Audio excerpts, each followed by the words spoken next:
Hi people, me again, Marino Ravenberg. Yeah, it's been a while since I've done a video. I hope everybody's doing okay. Everyone's doing well. Anyways, as the header suggests, in this video I'm briefly going to discuss the three main personality types and the impact that they have on your magical practice. This is more for practitioners, so for practicing magicians and occultists.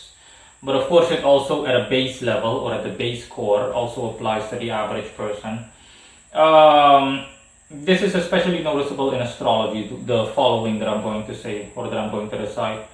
You've got three basic personalities. One is called Cardinal, the other one Fixed, and the other one Mutable. I repeat, Cardinal, Fixed, and Mutable.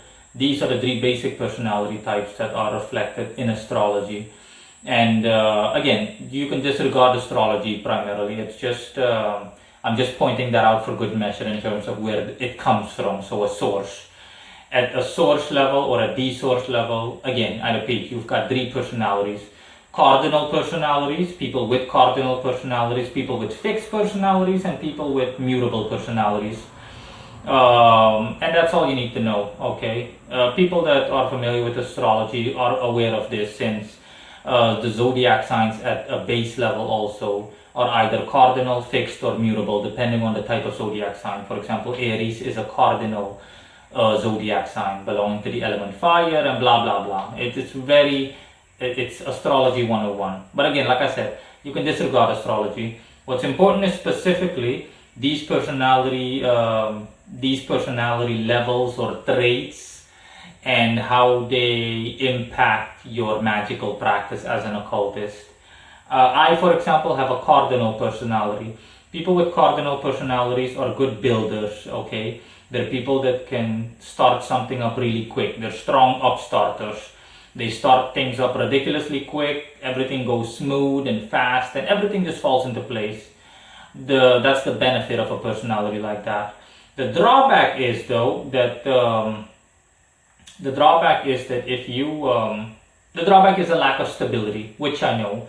Okay, my personality as a whole definitely reflects that. Not that I have too much in the way of issues with being stable, but I noticed that being stable is a challenge somewhat. Okay, as in you have to really pay attention to actually maintain a certain level of proportion, or a certain proportional level.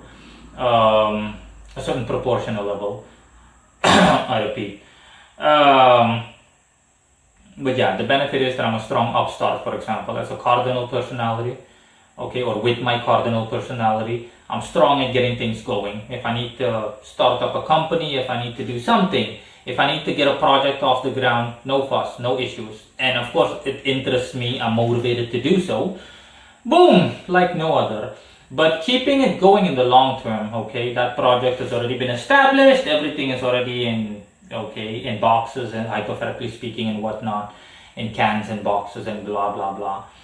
Keeping it going on an extensive level, okay, or over an extensive amount of time. We're talking about over as years pass by, or over the course of 5 years, is definitely going to be more of a challenge for me.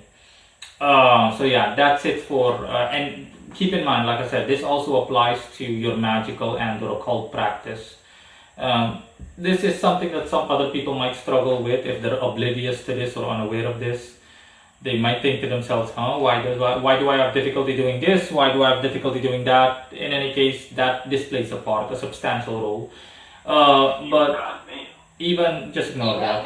Just ignore that. Even setting that aside, right? Even setting the occult aside and magic aside overall, in one's own life, okay, in the broad scope, this is definitely also visible and noticeable. Just as a whole, we're talking about, generally speaking, in the broadest generalist of senses, or in the broadest general sense, okay, you'll notice all of this, provided that you're aware of this. If you weren't aware of it, if you just briefly evaluate your life and think back and observe yourself, so to speak, whether it be the past, the present, or the potential future, you'll see, especially the past and present, of course, since it's already happened and is happening. That's pretty much the definition, obviously, of the past and present. In any case, yeah, you'll notice it. Over the course of my personal life, yeah, I've noticed it, Once I became aware of this, I was like, wait a minute, yeah, that's true. Over the course of my life, I'm really good at getting things going. If I need to start something, no issue, baby, I'm motivated. And everything just happens so fast. I know exactly what to do, how to do it, in which way to do it, to which extent to do it, or to what extent to do it. You name it, I can really just get things done. But to actually keep it going, to stay motivated over an extensive period of time is a challenge, because I lose interest fairly quick. Okay, whatever, about after a couple of months I lose interest and I'm like, I don't care anymore. So automatically that also diminishes my morale and therefore how well my project will be doing. So I really need to strain myself to not only see to it that things are started out great, but that things keep going well, and my performance level, generally speaking, will take a step back or two. I'll still be doing well, but not nearly as well as I was doing in the beginning, or not as well as I was doing in the beginning. Okay, semi-nearly. Let's just put it that way. So yeah, that's it in any case for cardinal personalities. The next up is a fixed personality, like I said as well in the beginning of this video. And yeah, it's pretty much the word or the phrase speaks for itself. People with a fixed personality are people that are very stable. These are very stable people. We're talking about really, really stable. Stable as in just stable. They can keep things going. They rarely drop in terms of performance. It doesn't matter whether it's year 1 or year 10, they'll still be able to perform well in relation to anything that you can think of, both occult based as well as non-occult based, both magically inclined as well as non-magically inclined, so just in a mundane sense. And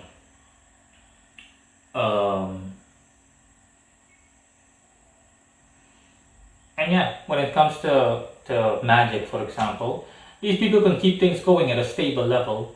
That's the benefit of this of having such a personality. The drawback is, of course, that you're not a strong startup. Usually people that are stable have difficulty getting things going. It takes a while. It takes substantially longer compared to someone like me with a cardinal personality. For example, if I had to start up a company, I could do it in a month. Someone with a fixed personality, okay, as opposed to my cardinal personality, it would take them 3 months, 4 months. Okay, you can basically compare it to the whole. You can compare it to the whole hare and turtle kind of deal. I'm assuming that most people watching this are familiar with the story of the hare and the turtle. The turtle is more stable, whereas the hare is a lot faster, but he lacks consistency and longevity. He lacks consistency over an extensive amount of time. That's my point. Usually that's where sayings come from: slow and steady wins the race, which is true, of course, in the long run. Like I said, usually people that are fast runners, hypothetically as well as literally, or dead runners, as the saying goes. These are people that usually don't last long. So it all depends. All of them have their benefits as well as drawbacks. In any case, that's it for a fixed personality. Okay, these people are slow to start things up, but they're stable over the course of time, as in really long-term stable. Someone with a fixed personality has nothing to worry about really in terms of the rest of their life or the rest of their existence, and or both. Only difference is don't expect them to get things going. Don't expect to get things going really quick with them. You need someone with a cardinal personality if you're looking for the best results as quick as possible, or as quickly as possible. Now, last but not least, a mutable personality. People with mutable personalities are adaptable or adaptive. These people are ridiculously adaptive. They're like water, essentially. They can adjust and adapt themselves to nearly any situation. And these people are, you can see the benefit in it. These people with a personality like that, with mutable personalities, in case you were wondering, mutable is spelled M-U-T-A-B-L-E. I repeat, M-U-T-A-B-L-E. Mutable, pronounced mutable. People with mutable personality, funny thing, I used to make the mistake of saying mutative rather than mutable. No idea why. Anyways, people with mutable personalities are people that, like I said, are very adaptable, and these people will do well if under unstable conditions, circumstances, and or situations, or in those, any of those. So if you've got someone that is mutable, this person will do well if the person lives in an environment, for example, in a country where things are just unstable on a regular basis. You've got civil war, you've got this, you've got that. The country as a whole, socio-economic structure, you name it, the country is unstable in every sense of the word. Someone like that will do well and will adapt easily. Someone like that has honestly the highest survival ratio or survival rate, the highest level of survival. Okay, it's kind of like a throwback to Darwinism, you know, this not the strongest or the fastest species survives, but the one that is capable of adapting himself or herself to existing conditions on a continuous level. That entity has the highest level of survival. Okay, correct me if I'm wrong, please. I'm not sure if that's Darwin, but I think so, as far as I can recall. Darwin's theory. Anyways, so yeah, those are the three personalities. And last but not least, with mutable personalities, you can also see the drawback. So the person might be ridiculously adaptable to situations, but the person lacks stability, and the person lacks cardinality. Let's just put it that way. The person lacks the willpower or the strength to immediately get things going. So the best way to think about this, honestly, is in the following example. Imagine racehorses, 3 racehorses. The first racehorse is really fast, but lacks the stamina to run for an hour at that same speed. He could keep it up for like half an hour or 20 minutes, okay, at most. As in, he runs faster than all the other 2 horses combined, but down the road he's going to slow down and his performance is going to diminish. That's racehorse number 1. Racehorse number 2, imagine all 3 of these horses being involved in a race, all of them racing against each other at a horse track. That's horse number 1, racehorse number 1. Racehorse number 2 is one that is stable, one that doesn't come flying out of the gate like horse number 1. Horse number 1 is just like boom and he's gone. Horse number 2 is stable, okay? He starts off moderately slow or moderately fast. He just starts off moderately well, but he stays at that level. So he can keep going at that pace for an hour. And last but not least, racehorse number 3. Racehorse number 3, all depends on the situation, okay? Racehorse number 3, for example, sees that, you know, the best thing to do is to simply follow the lead of the others.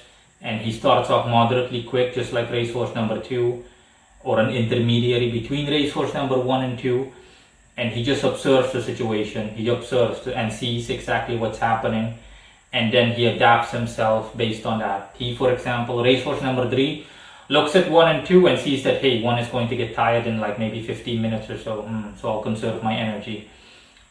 Number 2 is stable, so I need to see to it that I go ahead, even if it's only slightly ahead. I get ahead of racehorse number 2 as long as I can. Now you tell me if that's not going to be an interesting race to watch, even if you're not into watching races or racehorses. My point is, this is a near perfect example. Which one would you bet on if you had to bet on one of them? Racehorse number 1, 2, or 3. This is what I'm talking about. This would be one hell of an interesting race. You've got one that's super fast, but that lacks longevity and long-term stability. You've got one that is super stable, but that's overall slow but consistent. And you've got one that literally just observes everything that's happening and adapts himself or herself to all the conditions involved. Who's going to win? Rara. Who is going to win? That's definitely something very interesting. But I can't give you an answer to that, because there is no answer really. It all depends on the situation. Okay, the situation will crown the so-called winner. And like I said, with these personality traits, there is no good or bad. It's neither here nor there. All of these personality traits, every person in the world more or less has one of these 3. Or at the very least a mixture, but that's also a mixture. It can be a mixture in between them, but at a primary level, a lot of people in the world, or a substantial amount of people, it's more of a black and white matter with them. They're either 1, 2, or 3. in terms of personality. They're either cardinal, fixed, or mutable. And like I said, there is no right or wrong. All of them have their benefits, all of them have their drawbacks as well. Okay, all you can do as a person by being aware of this is to make the most of it and to realize what your strengths are and your weaknesses. Something that I'm all too familiar with, so I'm more than familiar with my cardinal personality. That's why I have done well, even if I say so myself, by damming in or pushing back against my lack of stability. Okay, that's why I can keep things going at a at least at a moderately decent level or rate in a stable and consistent fashion. Anyways, that's all. Bye.